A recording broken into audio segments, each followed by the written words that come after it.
Diabetes রোগীদের জন্য সেরা ৫ টি খাবার আলোচনা করব। ডায়াবেটিস রোগীদের তো সবসময় বলা হয় এটা খাবেন না, ওটা খাবেন না, এই সেই। কিন্তু তাদেরও তো খাবারের প্রয়োজন রয়েছে। তারা খেতে চান। তো কোন ধরনের খাবারগুলো খেলে তাদের জন্য আসলে কোনো অসুবিধা হবে না এবং বরং এটি ভালো হবে।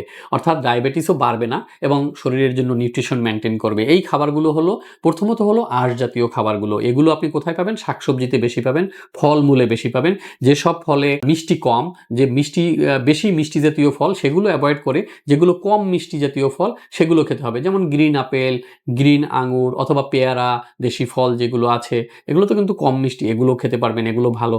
তারপরে শাকসবজি যেগুলো রয়েছে, ভেজিটেবলস, এগুলো আপনি যদি কম তাপে কম তেল দিয়ে রান্না করেন তাহলে ডায়াবেটিস রোগীদের জন্য এটি চমৎকার একটি খাবার। এটিতে সুগারও বেশি বাড়বে না। তারপরে রয়েছে সালাদ, যেটি গাজর অথবা টমেটো অথবা শসা, এগুলোতে ক্যালোরি খুব কম এবং ফাইবার রয়েছে। এটি চমৎকার একটি খাবার। তারপর রয়েছে কিছু লিগুইমস এবং লেন্টিলস এবং নাটস জাতীয় খাবার, অর্থাৎ বাদাম, ডাল জাতীয় খাবার। এগুলোতে প্রচুর ফাইবার রয়েছে এবং সুগারের বাড়াবের প্রবণতা খুব কম। তারপরে যেটি রয়েছে লাল চাল, লাল আটা, এগুলোতে ফাইবার রয়েছে, ভিটামিনস রয়েছে এবং এগুলোর সুগার বাড়াবার প্রবণতা কম। এগুলো ডায়াবেটিস রোগীদের জন্য চমৎকার খাবার।